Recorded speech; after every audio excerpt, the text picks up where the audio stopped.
Okay, thank you, John, for those kind words.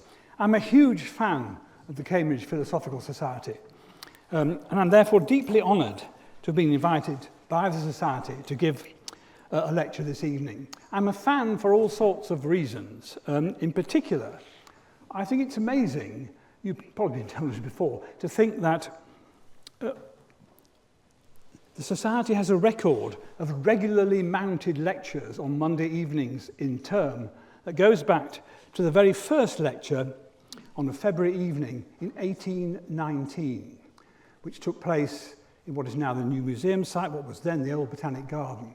It's where the David Attenborough building now stands. That's a rather daunting tradition to be part of, which I am tonight, and you are. It was also, as John said, a great privilege for me to be Editor-in-Chief of Biological Reviews as we entered the new millennium. I would particularly like to acknowledge here the two people who helped me most whilst I was editor. That is the editorial assistant, Sarah Lees, and the magnificent assistant editor, who I think is still doing it, Dr. Alison Cooper. I study evolutionary biology because I've always loved living organisms, hedgehogs, primroses, caterpillars, mushrooms. I think they're kind of aesthetically irresistible in their variety and complexity and intricacy. Then, rather late in my education, I have to confess, I discovered that there was one idea, evolution by natural selection, that could explain where all this complexity and diversity comes from. I decided, this wasn't an overnight thing, but I decided that I would aim to become an evolutionary biologist myself. Indeed, although I tried to keep this thought to myself, I find it quite baffling that anyone who has a chance would choose to study anything else. But experience, the universal guide, plainly shows that there are people who would prefer to study, I don't know, galaxies or the history of Persia. So my plan this evening is to try to outline what behavioural ecology, that is, roughly speaking, the understanding of the evolution of behaviour in the natural world, what behavioural ecology actually is, what it is like to do research in this topic, why the area is interesting, and why this area is also important. And maybe by the end of the evening I will have achieved a few converts, one or two. I begin with a story. Back in 1992, I was on the council of the Society, and we met to decide whom should be invited to give lectures in the upcoming academic year. I suggested Bill Hamilton, who was one of, if not the, most important evolutionary biologists of the last third of the 20th century. It was agreed by the council that I should invite him. So I found myself phoning him in his office in the Department of Zoology at Oxford, asking him if he would like to present a lecture to us. There was a short pause. Then came his reply, "Have they discovered evolution at Cambridge yet?" This removed what little wind remained in my sails, but I carried on and eventually persuaded him, I think he'd agreed to come anyway, that he would come and give a lecture, and he duly did it in November 1992. I was a bit puzzled by his response, since by that date, the Department of Zoology here, with people like Nick Davis, Tim Clutton-Brock and their research groups, had become something of a hotbed for the study of behavioural ecology. I think perhaps Bill Hamilton thought Nick Davis was still in Oxford. I'm not quite sure on the explanation for it. But perhaps I should not have been surprised. Hamilton left here in 1960, having read genetics, couldn't find anybody to supervise him on his chosen topic of the evolution of altruism and cooperative behaviour, took himself off to the LSE, and as far as I'm aware, was not invited back, or certainly didn't come back to give a lecture in his university in Cambridge for the next 32 years after he graduated, until we came back in 1992. The key to Hamilton's response to my question is what he meant by the word evolution. He did not mean, at least I hope he didn't mean, that we were a nest of unreconstructed creationists, or that we'd never heard of paleobiology or whatever. What he was keen to find out was what kind of questions zoologists were asking and talking about in their teaching and research. Were they still, as in 1960, and as indeed when I came up in 1967, almost entirely focused on questions of mechanism. Wonderful questions, of course. Things like how hummingbirds fly, how flatworms osmoregulate, how firebrats breathe. Or had they begun to ask ultimate questions about why particular behaviours have evolved, about, for example, the selective advantages of underlying the evolution of social behaviour. So that's what he was talking about. What kind of questions were we talking about, were we studying? Now, the person who put this idea of the questions about animal behaviour onto the map was Nico Tinbergen, a very great animal behaviour scientist of the 50s and 60s, Dutch. Eventually ended up in Oxford. He divided the kinds of questions you can ask, really about anything, but in particular about animal behaviour, into two sort of groups. First of all, proximate questions. How does it work? What's the mechanism underlying the behaviour you're seeing? And in contrast to that, connected to it, and also very important, ultimate questions. That is, why does that behaviour make adaptive sense? Why has it been, as it were, selected during natural selection? Why is the animal actually doing that? Not how is it doing it? Now, the proximate questions are what 95% of biologists do. It's what all medical scientists out there will do. They're trying to find out, really important things about how we breathe, or whatever, how animals breathe, how animals move. An example would be flying.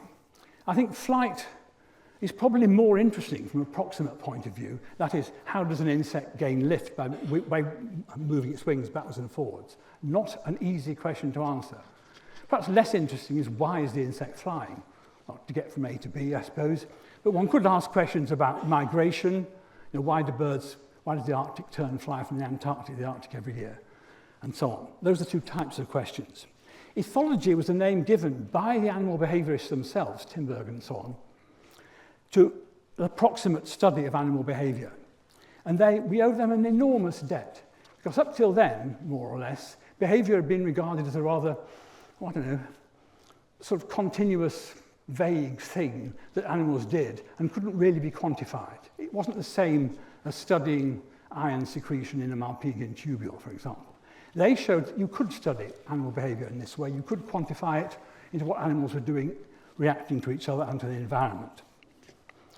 They were people like the three who got the Nobel Prize, Tinbergen, Lorentz, and von Frisch. Also here, Bill Thorpe and Robert Hind. The other questions, the ultimate ones, were also of interest to Tinbergen, otherwise he wouldn't have had it here in his paper, but it was less what they actually studied. And this became known as the subject of behavioural ecology. Not everyone agrees with that name, but it's what I'm going to use tonight, the adaptive basis of behaviour. The kind of questions we're asking here are things like, why do animals have sex? Why did it ever evolve, given its enormous cost? Why not just be a clone and have children whenever you like, not wait for males to mature, and so on? Why are there 2 rather than 22 or 222 sexes? Why is there usually a 1-to-1 allocation of sexes between males and females, given that there are 2? Why do some animals behave altruistically towards other individuals of the same species, but most do not? Now, this distinction is so important that I want to spend just a little bit of time thinking about a particular example, and that is the sex ratio. Why is there usually a 1-to-1 sex ratio in animals? If you asked a sixth former this question, I have not asked a sixth former, so I could be quite wrong. I think the answer you would get is because sex is determined by the sex chromosomes, XX is a female, XY is a male, and in the production of sperm, there's a 50-50 chance, because meiosis is fair, that the sperm will have either an X or a Y chromosome. If it's an X, the offspring will be female. If it's a Y, they'll be male. Job done. But the trouble with this is, it's really suggesting that the reason we have the sex ratio we see is due to a constraint of developmental biology, which is a bit unsatisfactory as a general explanation. Let's look a little deeper. If you had a population of mainly females and 2 males. What would be the adaptive, the sensible way, as it were, for parents to allocate their children? Well, the genes for male production would spread because any female, any parent which produced males would have a much higher reproductive success than if they produced a female. A female has to compete with all those other females in order to get any offspring, would not give her many grand offspring. Whereas a male only has 2 males to compete with and will get, on average, 1/3 of the reproduction there. So what matters is that it's the genes for male production would spread automatically through the population. Because those individuals that had produced males would produce more offspring that had the gene for male production, until we reach equilibrium, a 1-to-1 ratio, and then the advantage would melt away. And this is the real reason, as recognized by quite a lot of people. Fisher initially, but no one quite understood what he was saying. It's not saying no one. I mean, most people who study biology, and certainly people who didn't study biology didn't understand it. Hamilton explained it really rather clearly in a paper in 1967. This is all very well as an explanation, but it's really just a thought experiment, if you like. People from Oxford are terribly keen on thought experiments, and we'll come across them during this talk. We need some actual data here. What we need, first of all, is a situation where it's not advantageous to have a 1-to-1 sex ratio, where there's some ultimate reason for having some different ratio. And Hamilton came up with one example called local mate competition. This occurs, for example, if only 1 or 2 females are producing offspring in a patch. In my previous example, I was imagining an enormous patch of individuals sort of mating with each other. If we had a local patch, a very small one, in the extreme, just the children, the offspring of 1 female, or 1 set of parents, what would the optimal sex ratio be? Well, clearly, if your sons rather, are going to copulate, fertilize your daughters, you don't need very many sons. I mean, 1 might do, depending on how many offspring you're having altogether. So this advantageous sex ratio here is very female biased in that situation I've given you. The second thing we need is some animal which can control its sex ratio approximately in the way that we, in principle, can't. And there are some animals that can do that. The best example are the haplodiploids. Now, don't get the impression that haplodiploids are some kind of weird, odd thing that only happens under stones in Brazil or something. 20% of the animals in the world are haplodiploid. Fewer than 1% are mammals. We are the minority, not the haplodiploids. In this sex determination, a diploid egg is produced by the female fertilizing the egg as she's laying it. Most insects, again, this is what most animals do, of course, most insects, after copulation, store their sperm in a spermatheca, and fertilization takes place much later, and they will release the sperm as the egg comes down the reproductive tract, or not. They have an awesome power of control over the sex of their offspring. It occurs in all the Hymenoptera, several other insect groups, and some mites. And here's rather a nice example. This is Acarophenax tribolii. It's a mite which lives on flower beetles, OUR flower beetles, and comes out and parasitizes the eggs of the flower beetle. It's terribly small, a millimetre or so wide. Now, if you look inside the flower beetle, you will see that the adult female is an enormous sort of ovisac. It's full of it's full of offspring. They're not young, actually, they're adult. Its young grow to adulthood inside her womb. And they then fertilize each other. And so, according to my prediction, there'd be just very few males. And indeed, there's usually just one, sometimes more than that. He copulates with all his sisters, with luck, sex within the womb of the mite. He dies before he is born, which is quite strange, really. And there's usually, as I said, only one male who mates with his sisters. Now this, it's not definitive proof of Hamilton's theory, but it corroborates it very well indeed. It ground truths what he's saying about whether there is a selective advantage to an odd sex ratio, whether an animal that can produce an odd sex ratio, we get an odd sex ratio. Why watch insects? Well, they are the most important animals on land. as you all know. Entomologists go on and on about this. It's actually slightly tedious. But 90% of described animal species, roughly, are insects. Bob May used to say in his haughty manner, to a first approximation, every animal is an insect. It gives you the general idea. They're also abundant because they're small. They also, and you might not expect this, have a very high biomass. You might suppose, because they're small, they wouldn't weigh very much. But if you weigh all the animals or approximate the weight of all the animals in a particular ecosystem, the insects will almost always dominate. The most famous example, it's rather old now and possibly wrong, is in an Amazonian rainforest, the biomass of the combined ant population, shown by the ant obviously there, is 4 times greater than that of the combined vertebrate population, the jaguar there. This is just ants. You don't even count bees and wasps, let alone beetles and so on. So they weigh a lot. And therefore, they're important to ecosystem functions, all sorts of functions, not just pollination, there are lots of others. There are practical advantages in studying insects. They are abundant, as I've just said. You can do experiments more easily. There are things you can do to a cockroach you can't do to a leopard. You can mimic field conditions in the lab quite well because they're small, and they have a huge variety of ecology and biology. I'm going tonight to talk about social behaviour in insects, to give you just some snapshots of research that I've been involved with. It doesn't cover the whole gamut of this subject by any means. Well, that would be rather take about all day. So, a selective number, 4 things. Parental care in a saltmarsh beetle, group living in a marine insect, social behaviour and altruism in aphids, and social behaviour, it's really parental care though, in digger wasps. Okay, let's first of all go to a salt marsh. This is the North Norfolk coast, the most beautiful salt marsh in the world by far. Actually, the Dutch salt marsh is quite nice too. If you go out to the lower regions of this salt marsh, that is near the seaward edge, where you get your samphire, you'll see the salicornia plants there. This is a photograph taken by my first PhD student, Tristram Wyatt. You will also see, in a reasonably dry part of the salt marsh, little castings, piles of mud here on the surface of the soil. And what they are the results of digging in the mud by a beetle.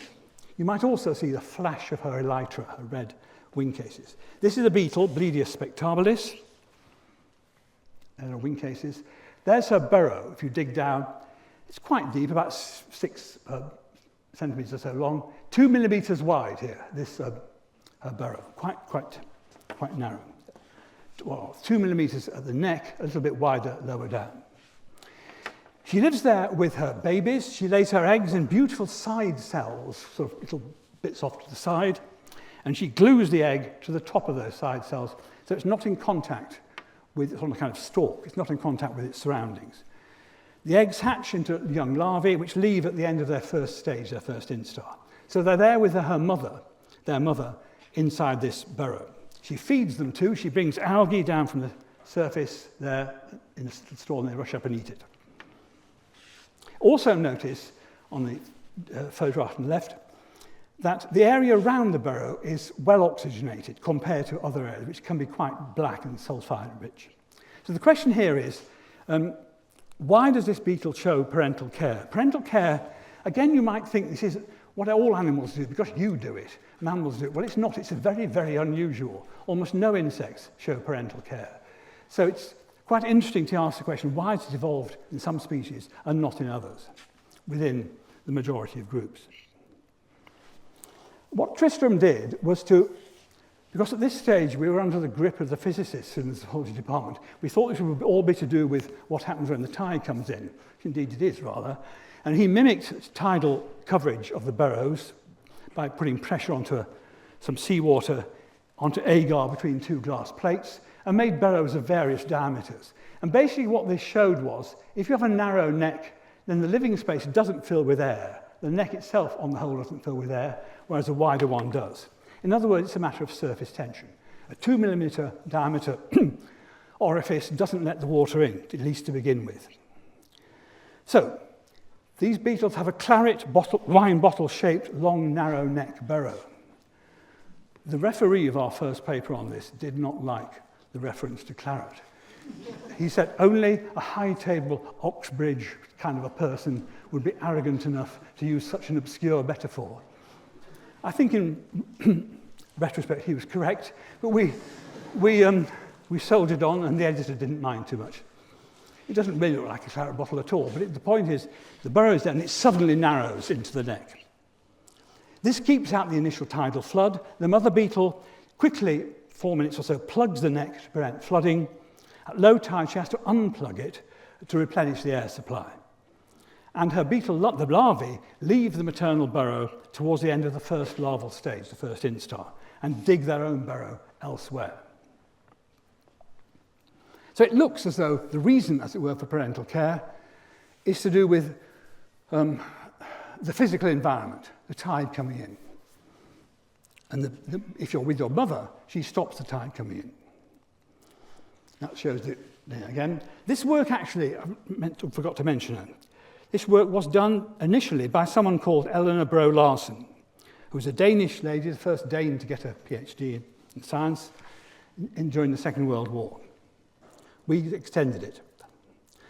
I think her theory was that parental care, well rather, the beetles lived in this difficult, harsh environment because they looked after their young and they also escaped competition and predation and so on, which you would get in a more sort of equable, non-intertidal environment.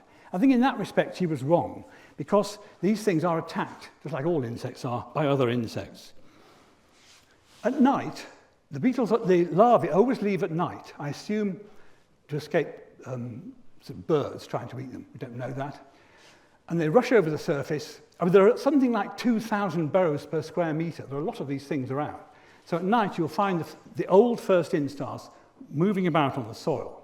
And there they meet this rather vicious predator, a carabid beetle, Dicharatricus, which will eat them, or will try to eat them.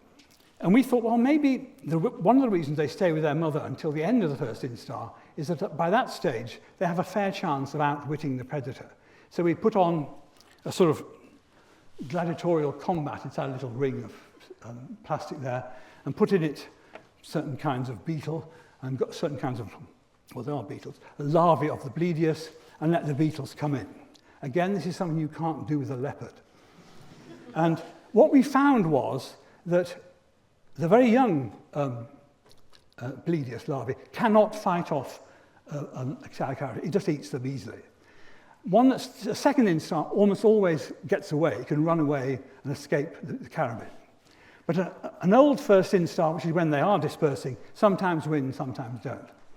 So it looks as though they're dispersing at more or less the earliest possible time they could from their mother's burrow. There's also another parasite there, and this is an ichneumon wasp.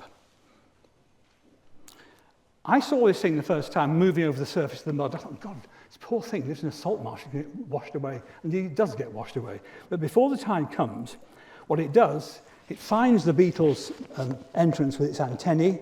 It then shoves its ovipositor down into the top of the entrance and puts its wings out and disappears down into the burrow and parasitizes the young. And just like the beetle, it never goes into the maternal burrow, so they're safe if they're with their mother. If they're just first instars, even quite old ones, they tend to get parasitized, but older instars don't. We did quite a nice experiment allowing the parasite just to wander over the area. It's rather rare for experiments in the field on parasitoids to be done like that. They're almost always done in the lab. And I want to move on to looking at group living in a marine insect.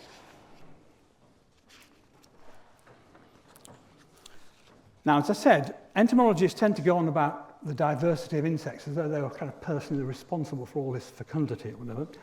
But 90% of the biosphere is not available to insects. That is the sea. They live like we do on this thin layer of land between the oceans. But there's one exception. There's only one marine genus, Halobates. It's essentially a pond skater on a very large pond. It's a gerid, the only insects of the open ocean. So entomologists like to kind of think about this and study it, and not study it, but think about it. So why are they the only ones? Why are there no other insects? But we got some money to go to the Galapagos. We went there simply because Operation Drake was going there years and years ago, and they agreed to fly us out there. This is just to show there are 5 open ocean species of halibut. They really are open ocean. They're not just clinging to the shore. They get right in the middle of the main oceans. But there are another 50, in addition to that 5, which do live coastally, in amongst mangrove roots and so on. The one we were studying, Halibates robustus in the Galapagos, incidentally not seen by Darwin or anybody else until the late 19th century. Now, initially we thought we'd make little kind of areas to study them in and watch them individually doing things. So we've scraped out an area next to the sea, put some black plastic down there, put seawater onto it, and then introduced the animals. Of course, we just kind of hadn't quite realised we were on the equator. And within a few moments, the water started to more or less boil, and the poor old halibates leapt off out of this cauldron and fried on the black lava. So we gave up on that and decided we would actually watch them, what they were doing. No one had ever thought of doing it, no one had ever done this before. So we sat on this edge of the sea and watched what they were doing. And the main thing we saw was they grouped into groups, flotillas. And we think the reason for that was to defend themselves against predation, because they have no other defense. They can't fly, they can jump, that's the best they can do really. They can dash around, they can confuse the predator, but they can't fly or dive. They can't see under the water either. Two fish species eats them, one which is a sardine which lives on the surface and goes to them, and one which lives lower down in the water and comes up and attacks them. They're also eaten by seabirds. These are state-of-the-art methods for observing them. I did all this work with my supervisor, John Traherne, who showed you all 3 pictures there. That's a model predator here, and here he's lowering another model predator onto a group, and we videoed them as well.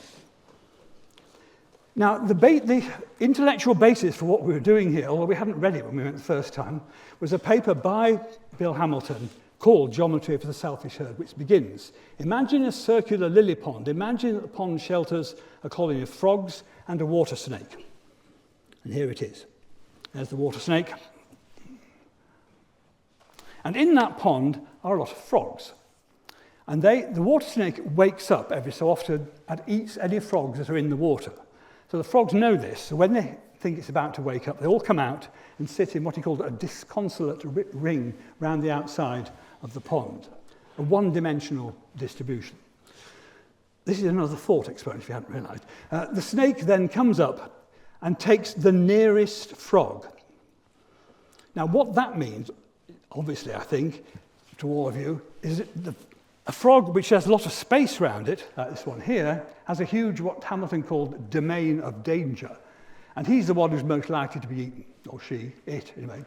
This is the next most likely here with the second highest domain of danger, and this one has a small domain of danger. So what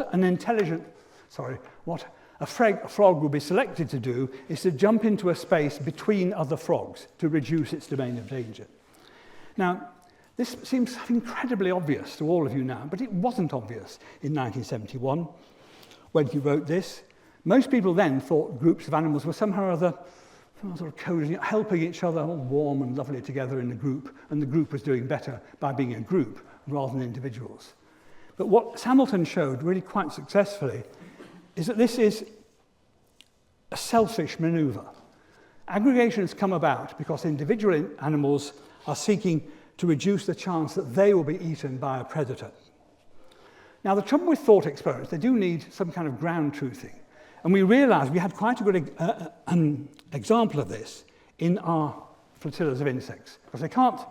The problem with studying group size in animals is that all sorts of things can work. They can see the predator sooner, they can maybe move around more, they can do all sorts of things if they can see the predator. If they can't see it, then that's quite good. The only thing they can do is be in a group. And what we found was we simply watched them for a time, either a group with only one insect in it, up to ones with 10 and 100. And what we showed, it's really rather, it's hard to believe really, but anyway, that is if you're in a group of 1, you're just as likely to be attacked as if you're in a group of 100. I mean, the group is likely to be attacked. So if you are in a group of 100, you as an individual are 100 times less likely to be the victim of an attack. This is a massive effect, and exactly confirms with the general idea, not the actual geometry, but the general idea of dilution. The reason animals form groups is to dilute their chances of being eaten by a predator.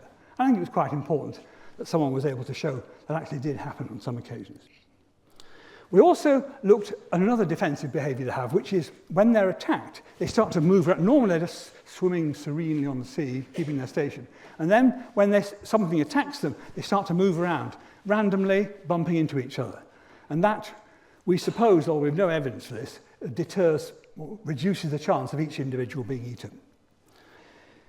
In other words, and the information about this movement across the group is very, very quick.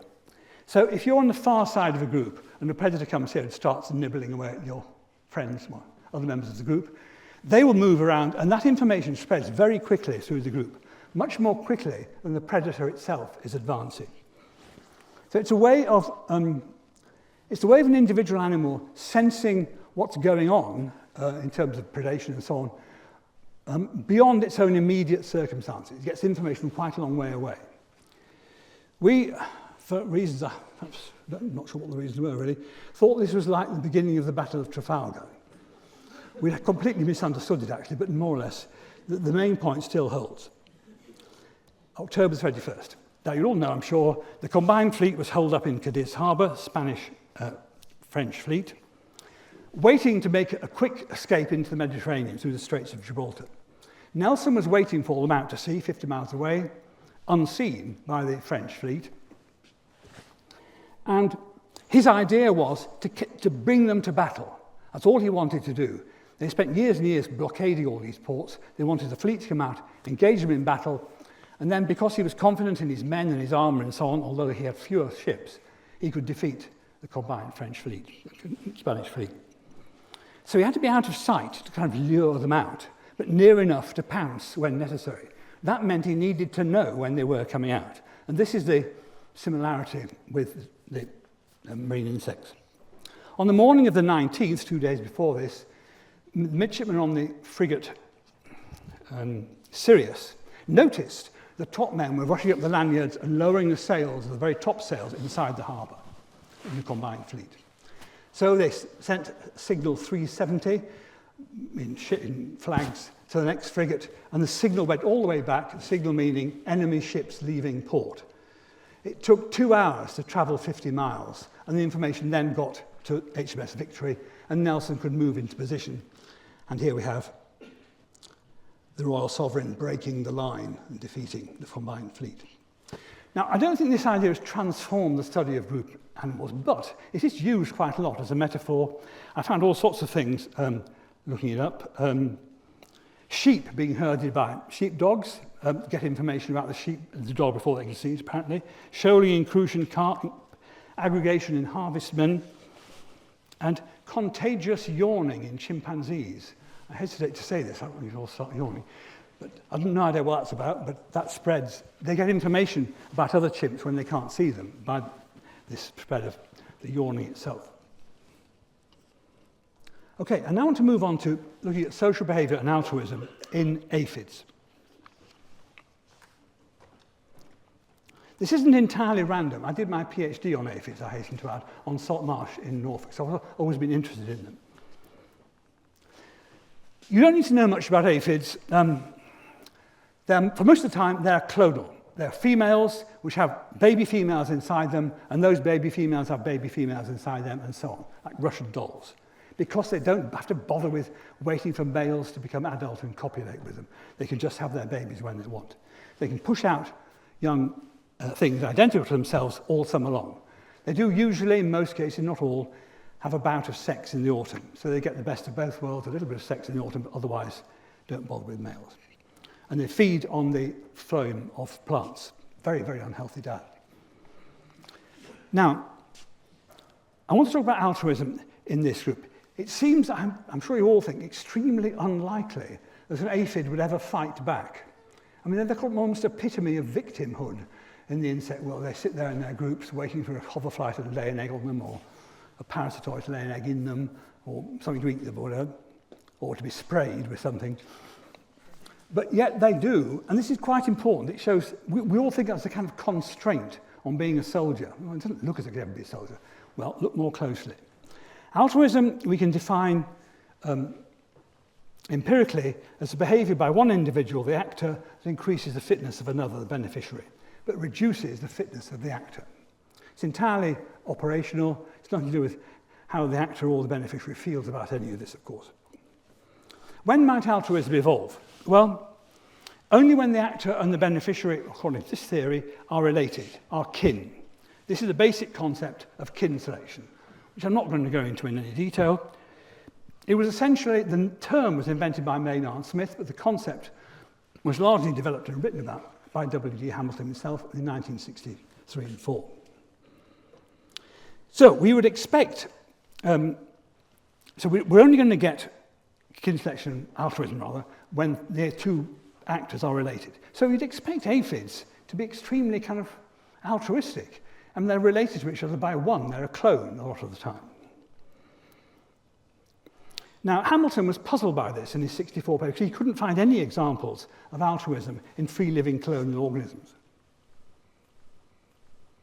But then in 1977, the great, magnificent Japanese entomologist Shigeoka Aoki discovered soldiers in an aphid, Colophina clematis. And they were with their, and they haven't got much in the way of weaponry, but they use their stylets, which normally go into the plant, to stab the predator, and they grab it with their legs. There he is, with a later discovery. So since then, more than 60 species of social aphids are now known, with 17 independent origins of truly social behaviour. Although E.O. Wilson persisted in saying they were not eusocial until his dying day, he was quite wrong. That is, in a way, the prediction from their clonality is borne out by the number of origins. That's what matters. I mean, the ants have a sample size of 1 when it comes to eusocial evolution because they all come from a common ancestor. The aphids have all done it slightly differently. The aphids I decided to work on were closer to home than the ones that he saw in Japan. Pemphigus galls on the Lombardy poplar, a tree you'll all know. These galls are swellings on the petiole caused by the foundress aphid, which in the spring, about now, a month from now, moves onto the young leaves, puts her stylets in, and the gall grows around her. This particular species is a spiral gall, which I think you can see there. And inside each gall, there are up to 500, sometimes 1,000 aphids. I haven't bothered to calculate how many there might be on a tree, but it must be millions, tens of millions, I think. They're very, very abundant. And you can all go and see them if you want to when spring comes. Now, they produce soldiers. It was Aoki who discovered this, tragically. Not me, but anyway. He came to a conference for 3 days somewhere in Germany and discovered them and went back to Japan. Their weapons are their stylets and their sclerotized, their hardened legs. So they get to a predator, they stick their stylet in, and they grasp it with their legs until it slowly bleeds to death. It's a very inefficient way of killing anything, but it works. My concern was he'd seen these aphid soldiers on the other species attacking things, but did it really work? It's still hard to believe they could actually kill things. So the first experiment I did was to put a pill capsule, glue it over the entrance hole, exit hole really, of a gall, and put predators into that pill and see what the aphids did about it. That's to show more clearly what's going on. Here's the predator here, here's the entrance, and there's the bottom of the pill thing. Now, you can manipulate what's in here and have just soldiers or not. And if they're soldiers, they get killed usually. If there are no soldiers, the predator eats everybody. So that works. But it struck me this is a really terrible experiment. I mean, the poor predator can't escape. It's stuck there. It has to do something about it. Better to do it in a field. And what we did there was to get the galls, slice off a little bit of the gall, and then remove the contents inside the gall. Easier said than done, but you can do it, so get them out with a brush. And then put back in some particular type of aphid. And then seal it up again with stuff you glue things to walls. Anyway, you glue back the gall and then just wait for predators to come or not to come over the next 2 weeks or so. And when you do that, and you put just soldiers in the gall, then only 1 out of 28 of the galls were actually attacked by a predator. If you have a mixture no soldiers, 100 non-soldiers. In a third of the cases, they get eaten.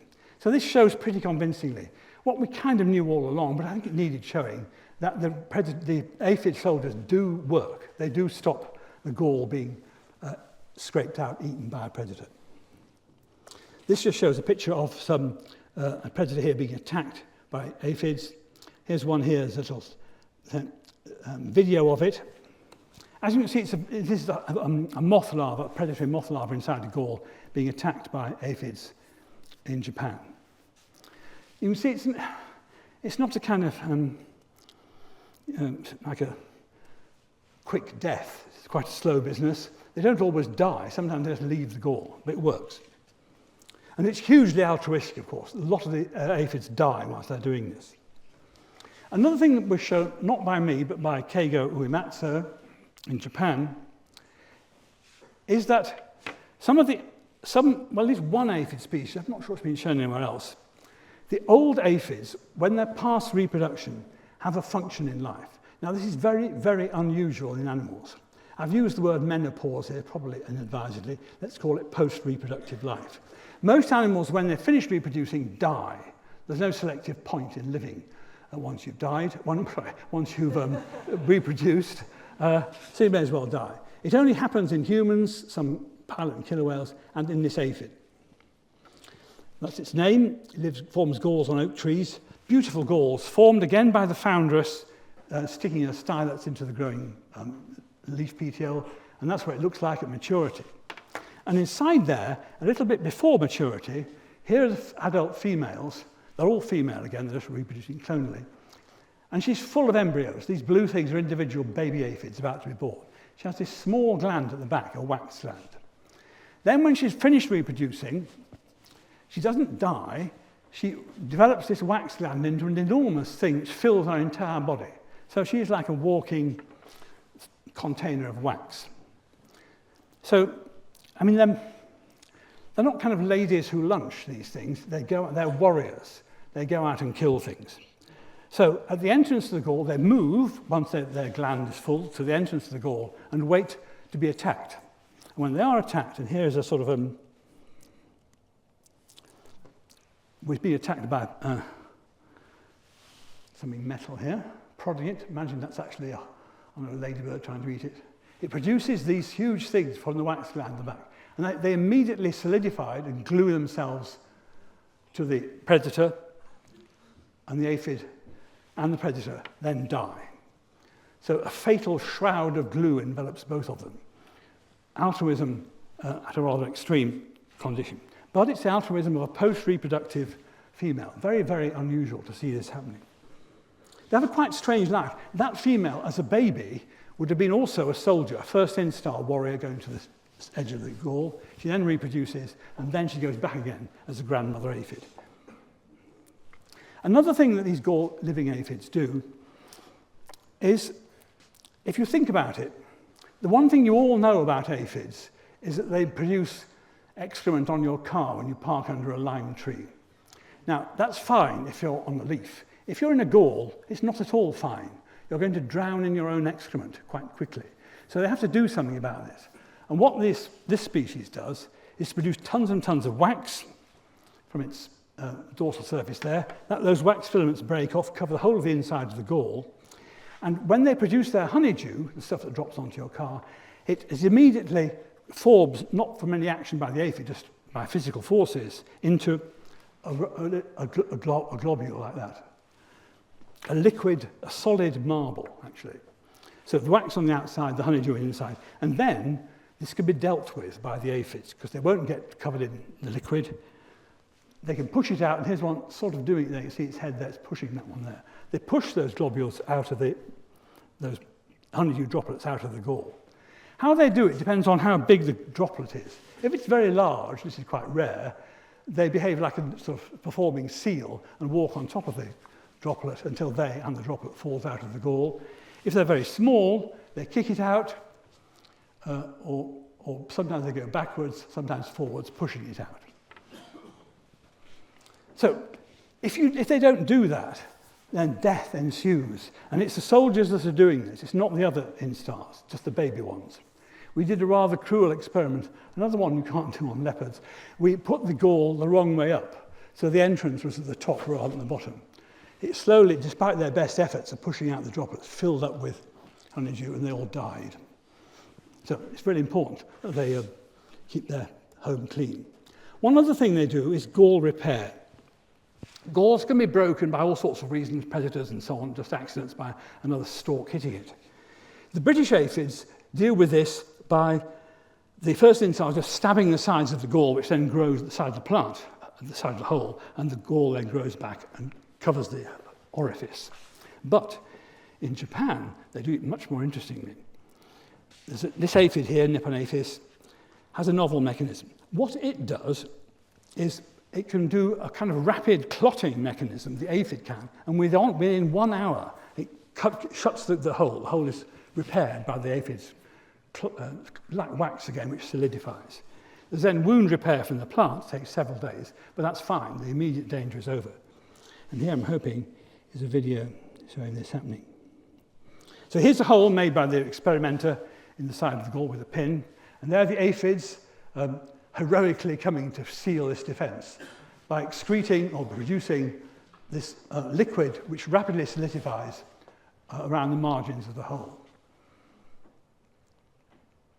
I think it's an amazing video. I was first shown at an entomological congress in somewhere, and everyone was amazed. There they are, these are all mainly first instars doing this, the young ones. You can see it's quite difficult for them. They're sticking to it a little bit, but they manage to get away and produce more. In a moment, this will be speeded up. The liquid is beginning to form a sort of circle around the circumference of the wound. And eventually, it will close up. And your heart bleeds this poor aphid if they might be stuck on the outside of the gall, and therefore doomed, or indeed in it, in the wound repair. This only takes an hour or two. And during that time, it would be quite hard for a predator to get in anyway, I think, for all this stickiness. And then, eventually it closes. And that paw actually managed to dive through. You look on the inside now, and you see it's got a bit stuck there, but the job is done. So there's all sorts of altruism going on in these aphids. This is mainly the point. It's not a terribly subtle point I'm making here, but I think it's important. Only by looking in detail at these examples were we able to establish that they really are behaving altruistic. They're not just defense against predators, they're repairing the gall, they're keeping it clean, and so on. They defend the gall, they clean it, they migrate between galls, not something I've mentioned, I will do in a minute, and they can also repair the gall. And only those aphids, this is shown here in a slightly crude way, only those aphids which form galls have soldiers, are social. So gall-living is vital to their evolution of social behaviour. The galls are amazing. I mean, the one I showed you, the British pemphigus, is not that thrilling, but these ones in Southeast Asia are terrific. They look like plants almost. Presumably, the foundress, by the way she injects stuff into the plant, induces some kind of gene expression in the plant, which produces these different types of galls. These are all different species, often with thousands of aphids at a time. They can attract vertebrates. And if a mouse, or bigger than the mouse, starts to nibble at it, they come out and sting the mouse's nose. Now, the main reason that being in a gall is good is, well, two reasons. First of all, you can defend it more easily than if you're just on the leaf waiting for a ladybird to come. You've got one entrance, you can defend it. Secondly, you can ensure to some degree clonal integrity of the gall. That is, the aphids around you really are your clone, your gene, so they're worth defending. We tried this on the British galls to see whether they really were all one clone. Well, 7 of them were. The others had a mixture of clones. So there's migration going on between the galls. Quite interesting. And so one would expect, there'd be this huge incentive for altruistic behaviour in these, rather less so in those. And some Americans, Patrick Abbott and Nancy Moran and people, did a really interesting experiment on this species, Pemphigus obesi-nymphae. Terrible name. Here's the foundress, the large fat thing there, and all her babies, mainly soldiers. There's a lot of movement between galls. What they did was to put a predator, they used a Drosophila larva, into the gall, left it there a little bit, and pulled it out again. And they genotyped those aphids that had attacked the predator compared with the aphids that were in the gall as a whole, to see who was doing the attacking. And what they found was extremely interesting, I think. And that is that the intruders who come into the gall do not defend the gall. So the percentage of defenders that were intruders is 0 for all the galls apart from B. So in other words, when you move into another gall, you know you've moved into another gall. You know you're not surrounded by your relatives. So why bother to defend the gall? You cheat. Even when something like 60% of the things in the gall were intruders like you still don't leap to their defense. I think this is very interesting. It's almost the only thing in aphid sociality which has made the kind of wasp and ant and bee the sort of top people in social insects take notice of aphids because they're cheating. That makes them really social animals now. Because cheating, not behaving as you should do, is what you would expect if different individuals have different optima of what should be happening in their group. In this case, the intruders do not want to waste their energy or their lives defending. They'll leave that to the host aphids. And also it shows, I think, aphids are very, very bad at knowing which clone another aphid is in. In fact, they don't know. They can't recognize other. There's been no evidence from anybody anywhere showing that an aphid can recognize easily that another aphid is not in the same clone. The only thing they can do is know they've moved, and therefore they're not with the same clone. Now, I want to just say something briefly about different types of social behavior, very quickly. Now, the aphids I've been talking about are one kind of social insect. They're called falterous defenders. That is, they live in something, in this case a nest, a gall of the plant, and the important cast are the soldiers who defend the nest.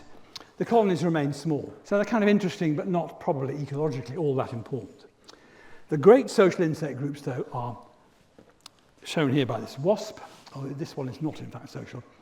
And the advantage they get, according to Dave Queller and Joan Strassman, is they get life insurance. Now, this is slightly more difficult to understand. If you're an individual insect with, say, with some babies you're looking after, if you die before those babies reach maturity, you get 0 fitness. You might as well never have been born yourself. There's no life insurance. No one comes along and says, oh, I'll give you £100 and someone else will look after your babies. If, however, you're in a reasonably large group of insects, and you as a worker, having done some work and maybe even laid some eggs, die, then there's a possibility that the remaining insects on that nest will ensure your life, so to speak, and will carry on helping when you're no longer there. And that is thought to be the major reason why, the major benefit that insects get from coming together and forming these large nests. And that is the basis of all the large nests that there are in the world, large species with large nests. The only person who's found any evidence for this is Jeremy Field by looking at hover wasps. Here are some hover wasps on a clay nest in Malaysia. I put this slide in simply to disabuse you of the notion that it's wonderful to work in exotic locations. I mean, it is wonderful, but we were in the rainforest in Malaysia. That sounds terrific. But actually, we were under a bridge from 7 o'clock, about 6:30 in the morning till 7 o'clock at night. You have to get there before they wake up, and you have to be there when they come back at night. So we didn't see a lot of the rainforest. We also couldn't stand up because the bridge was so low. So my main job is my second research student who did most of this work. And my main job was using my mattock there to lower the ground. It was the only way I could actually get so we could stand up. So I was digging away ground all the time and watching the wasps, of course, as well. I'm not going to say any more about them, just that one bit of information. So the aphids are gone now, and for the last bit, I'm looking at wasps. I want to show you this, if nothing else. Communities develop. Most insects like this little sand wasp here in the deserts of Arizona, live solitary lives. This one is just dug a hole in which she is going to lay her eggs. But then she does something else. She will cater for her as yet unhatched young by putting a caterpillar inside that hole on which they can feed. And that is a very important stage in the development of the social life. In fact, it's the very basis on which all the great insect societies are built. This species of wasp, however, is still at the stage of working alone. After stocking each nest with a caterpillar, she blocks the entrance to deter thieves. A burrow may be several centimetres deep. At the bottom lies the paralysed caterpillar, and on its back there is now a wasp grub feeding on it. The female wasp makes several of these nests a few feet apart and stocks each of them with living food for her young. Can there be a more hard-working mother? Despite all her attempts at parental care, that final sentence, can there be a more hard-working mother? I used to recite to our fellow workers when we were watching these wasps in a sort of communal chant to sort of channel Attenborough to our research. Now, I don't have time to talk about these in any detail, so I just want to tell you something about how you work on them. We've worked on these in Surrey, Britain's most wooded county. Look at this species of Ammophila. And what we're looking at, there are two species. One is a mass provisioner, the other a progressive provisioner. The difference is that a mass provisioner just opens the nest for a short time, lays an egg in there, and then goes away. Whereas the progressive provisioner lays an egg, but comes back after 2 or 3 days for an assessment visit and adds further prey. And this,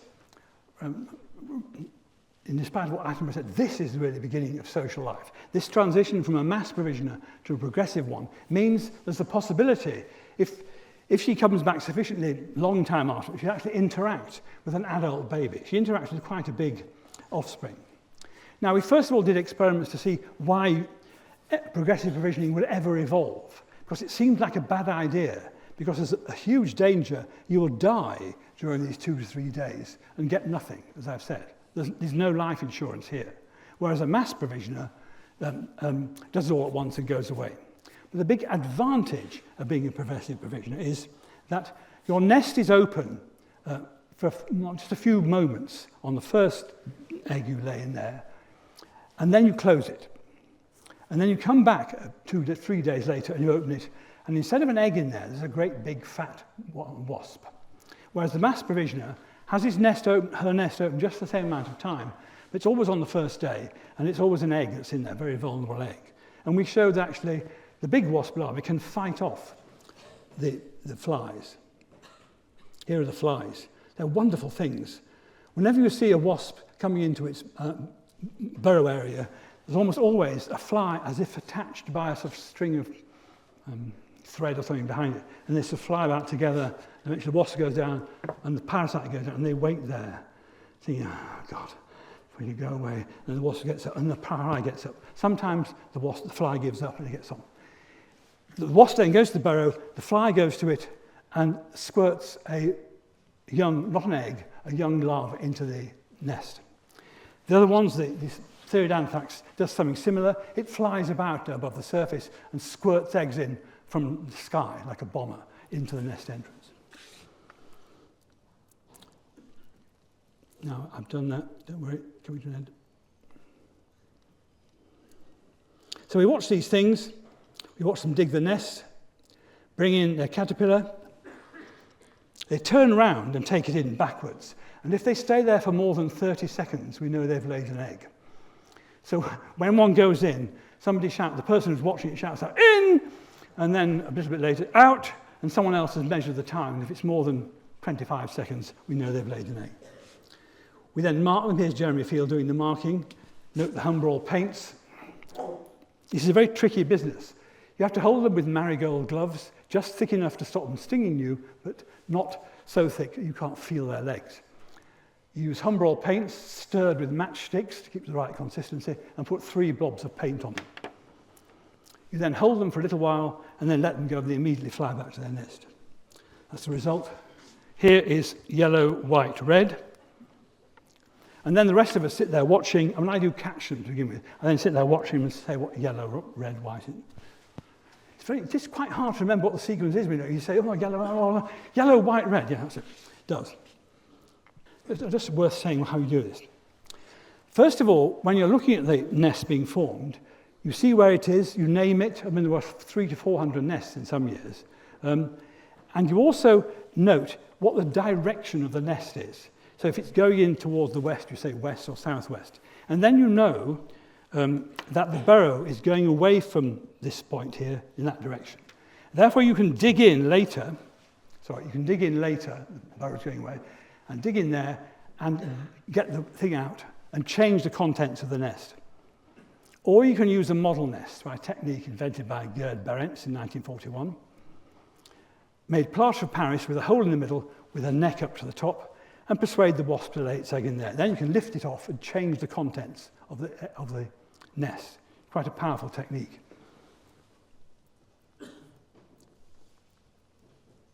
Okay, that's I think all I want to say in terms of the basic thing. I just want to say a few words in closing. Now, in order to be authentic, I've restricted myself to snapshots of research projects I've been involved in. But I don't want you to underestimate the scope and importance of this general evolutionary approach to our understanding of the world. Indeed, in my view, behavioural ecology refreshes the parts of biology that other approaches simply cannot reach. Some parts it has not yet reached. In particular, I would say that great and magnificent bastion of mechanistic biology, medicine. But Darwinian medicine is on its way. We're teaching it to understand now in zoology, and I think this will be very important in our further understanding of various kinds of afflictions that we face. I remember discussing my research with a colleague many years ago, a distinguished developmental biologist, and he said, it must be such fun, William, to go to these exotic places and study these weird and wonderful animals, but isn't the result all rather sui generis? Meaning that because he worked on cells, and all animals have cells, his research applied to all living organisms. Whereas some observations on an aphid will only interest aphid biologists. Even that, I have to report, is not always the case. Most aphid biologists are interested in killing aphids rather than doing anything else. In other words, sui generis is Latin for stamp collecting. But of course, it's not stamps that we're studying. It's the living organisms with whom we have the privilege to share the planet and who got here by exactly the same mechanism that we did, evolution. Anything that we can discover new about them is, I think, worthwhile, but there's much more to behavioural ecology than that. Can I just show, as a final thing, this is a French cartoon, and it relates to the example I gave at the beginning of the mite having babies inside itself. You can tell it's French, even if you can't read the words, because it features probably for the first time in world history a mite in a bikini and shades. And she's clearly waiting inside her mother, having a little me time, before she then emerges through her mother's genital orifice and scatters her maker's image through the land. Now, it is indeed weird, but it's also, I think, wonderfully important. The understanding of the conceptual basis of sex allocation as an evolutionary stable strategy is one of the major achievements of behavioural ecology, of evolutionary biology, in the 20th century. And it was this mite which provided, along with lots of other examples, the ground truthing that made this theory acceptable. So I think this new ultimate theory of an evolutionary stable sex ratio is much more, is not sui generis at all. It's much less sui generis than, for example, how the Y chromosome ensures maleness in mammals, which tons of research has been done on, of course, or indeed how being haploid makes you a male if you're a wasp. This final point, some evolutionary biologists have stated that these ideas of natural selection, the concept of evolution, is a theory with universal application. They have speculated about how an advanced alien life form arriving on our planet, say in Trinity Great Court, would test whether or not we humans could understand, could be classified as advanced by asking us a question. So what question would they ask? Well, it is suggested they would not ask about the Nernst equation or the Krebs cycle, or indeed how photosynthesis works. They would ask basically the same question that Hamilton asked me. Have they discovered evolution yet on this planet? Because that will take place by some kind of mechanism of self-replication. All the other things are details of mechanism. But the concept of evolution will, if there is complexity on this planet, will be how it's arrived. And if we understand that, then we're an advanced life form. And so the answer to this would be, even in Trinity, yes, but it did come rather late in the day. Now, thank you for taking the trouble to come today. I would like to thank my hosts of postdocs and PhDs, particularly Tristan White, Jeremy Field, and Tim Benton up there. Also my funders. And I'd also like to thank my colleagues, in particular the Department of Zoology, in showing exemplary levels of both diversity and adaptation, for providing a wonderfully supportive and encouraging environment for my teaching and research over the last 50 years, and my family for tolerating my frequent absences and for generously supporting me for an even longer period of time. Thank you.